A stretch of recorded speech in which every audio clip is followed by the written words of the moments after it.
Just hours after the New York Attorney General Letitia James issued a bombshell report documenting 11 women coming forward and accusing Andrew Cuomo, the Empire State Governor responded with a recorded video statement to defend himself and declare his innocence. The Independent's investigation found that Governor Cuomo sexually harassed multiple women, many of whom were young women, by engaging in unwanted groping, kisses, hugging, and by making inappropriate comments. Even if Cuomo's statement is a script that he just read, there are enough deception clues that can help you learn when someone wants to drive attention away from themselves. Let me be clear, that never happened. Let me be clear, that never happened. Let me be clear, that never happened. By the end of this video, you will level up your skills in spotting how someone tries to discredit their accusers, detecting when a video has been previously doctored, and how to tell when a person wants to avoid their responsibility. Welcome back, my body language buddies. My name is Jesus Enrique Rosas. I'm the body language guy, and it would be great if you join us by just liking this video, subscribing, and hitting that bell. Let's get down to it. Throughout the video statement, Cuomo included quite a handful of photographs about himself, kissing, hugging, touching people of all ages, genders, races, etc. This is an argumentation strategy to try to avoid the accusations by suggesting that he does it all the time. He is implying that hugging and kissing women is nothing out of the ordinary for him. After all, he does it to everyone. That's like saying, I don't understand why my accusers are offended because I told them to go suck a bag of dicks. That's something my father told me every time I asked him about his day at the chicken processing plant. He just answered every single time, son, go suck a bag of dicks. And I understood that that was his way of loving me, so I say it to everyone I meet. That's the kind of argument that you should be aware of, since manipulators use it all the time. That's trying to mess with your head, saying that you're overreacting because they're just like that with everyone else. And people like Cuomo have no problem in saying it with a straight face, so people can really doubt how they feel about that. He even goes so far as to include in the script this sentence: I try to put people at ease. Man, I understand that your interns want to keep their job and they have no other option than going with it and smile. But try doing that to me and I will headbutt your Italian heritage out of your body. No, really, this is a serious violation of intimate space, not counting the amount of saliva droplets that he's leaving on people's faces. Gross. And it's ridiculous that he claims to not be aware of cultural differences. I now understand that there are generational or cultural perspectives that frankly I hadn't fully appreciated. But you're the governor of New York. That's like a mini world in itself. How can you be not aware of cultural differences in a state where you can eat balut?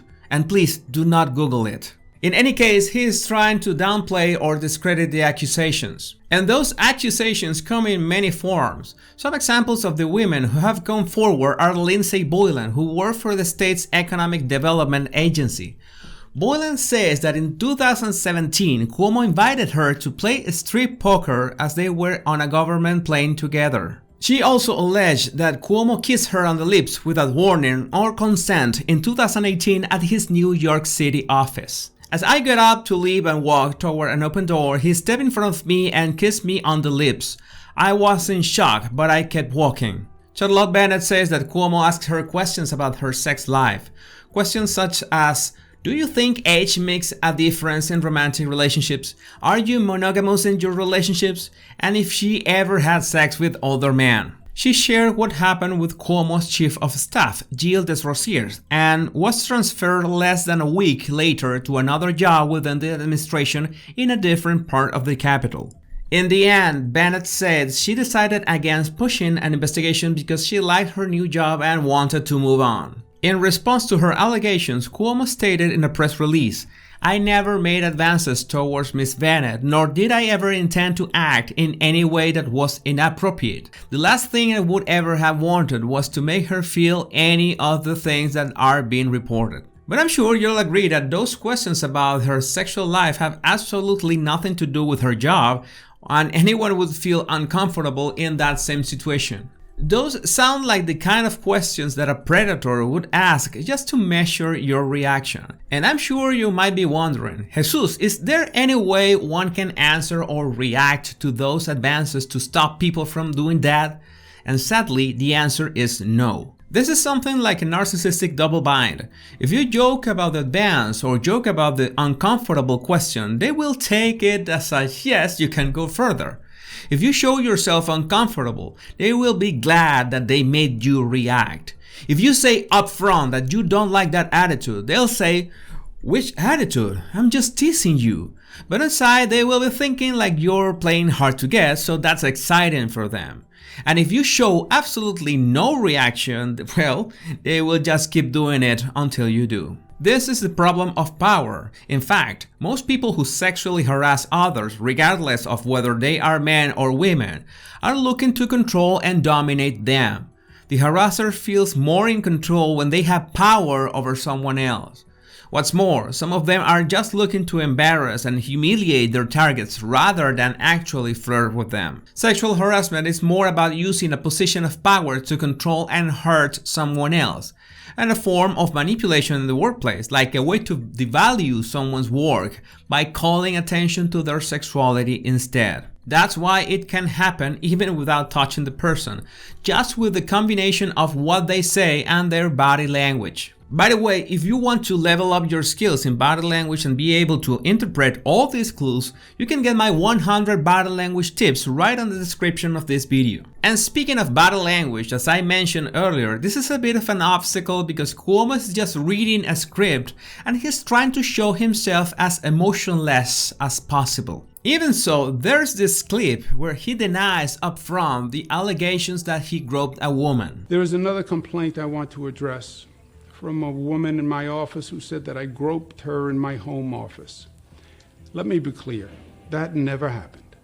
There is another complaint I want to address from a woman in my office who said that I groped her in my home office. Let me be clear, that never happened. She wants anonymity, and I respect that. There are only two signals that I can mention in that clip.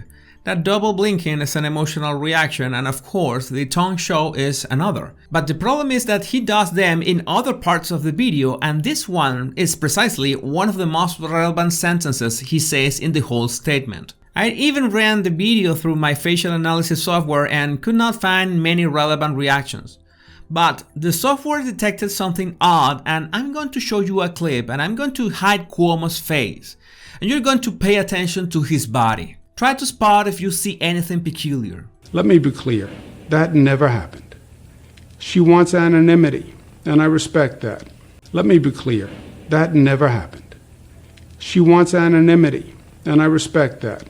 I understand that it could be difficult to spot, but the moment between saying that never happened and she wants anonymity, there is an unnatural movement of his body, like the person that edited this video was stitching two clips together, made sure that the face doesn't have any change, but didn't notice that the body jumped. Let's watch the clip again. Let me be clear, that never happened. She wants anonymity, and I respect that. Let me be clear, that never happened. She wants anonymity, and I respect that. So that's proof that Cuomo not only had a script, but he also had the benefit of recording it with various takes, and they stitched them all together as if it were a continuous video. That's one of the reasons why I don't like analyzing pre-recorded videos. I prefer interviews, press conferences, live feeds, something that is not easy to doctor or edit. And that could explain why he doesn't have much changes in emotions throughout this statement. He must have a PR advisor that just gives him the script. You have to read this, look at the camera, we'll do a few takes and then stitch everything together. But that's when you must dissect what they are saying to be sure that it makes sense. In this case, it doesn't. Body language is just a piece of the whole puzzle. When people open their mouth, whether spontaneously or not, they have an intention. In Cuomo's statement, the very fact that he is not being spontaneous to the point of trying to fake a continuous video, that's a red flag in itself. If you have nothing to hide, then why do you feel like you need to discredit your accusers? Why do you try to sell us the idea that what you do it all the time, and since no one complains, then it's alright? I'm sure this is not going to be the last time we hear from Cuomo, and this investigation is just getting started. So when he gets on camera again, we will be there to watch and analyze. I've got more videos that will help you understand human behavior and level up your skills on body language. And don't forget to subscribe if you don't want to miss any of my body language analysis and tips. Take care, my body language buddies.